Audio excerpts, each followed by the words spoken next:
Hi అండి, welcome back to Banu blogs. ఈరోజైతే ఆలు టమాటా కర్రీ ఎలా చేయాలో నేను చూపిస్తానండి. ప్లీజ్ ఫస్ట్ టైం చూస్తున్న వాళ్ళు నా ఛానల్ని సబ్స్క్రైబ్ చేసుకోండి.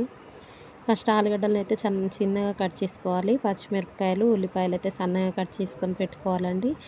గ్యాస్ పైన కడాయి పెట్టుకొని కడాయి వేడెక్కాక ఆయిల్ అయితే వేసుకోవాలి. దాంట్లోనే జీలకర్ర, ఆవాలు వేసుకున్న తర్వాత అవి కొంచెం చిటపట్లాడిన తర్వాత పచ్చిమిరపకాయలు, ఆనియన్స్, కరివేపాకు వేసుకొని కలుపుకోవాలండి. దాంట్లోనే సాల్ట్ వేసుకోవాలి. సాల్ట్ వేసుకొని కలిపి మూత పెట్టేసుకుంటే తొందరగా మగ్గిపోతుంది.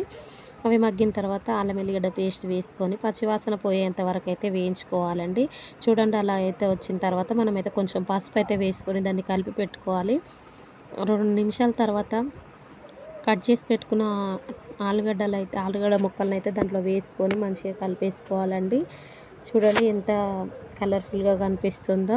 దీన్ని సిమ్లో ఒక 10 మినిట్స్ అయితే కుక్ చేసుకుంటే ఆలు అయితే కుక్ అయిపోతుందండి. చూడండి, ఇలా అయితే కుక్ చేసుకోవాలి. చూడండి ఫ్రెండ్స్, అలా ఆలు కొంచెం కుక్ అయిన తర్వాత ఒక టమాటా, కొంచెం కొత్తిమీర అయితే చల్లుకోవాలి. అది టమాటాలు కూడా మంచిగా మక్కే వరకు అయితే మనం ఒక 5 మినిట్స్ అయితే గ్యాస్ పైన పెట్టేసుకోవాలి. దాంట్లోనే కొంచెం కారం అయితే వేసుకొని కలిపి పెట్టుకోవాలండి. పచ్చిమిరపకాయలు వేసినా కాబట్టి కారం అయితే చాలా తక్కువగా వేసానండి. పిల్లల కోసం కదా, అందుకోసం కారం తక్కువ వేసాను.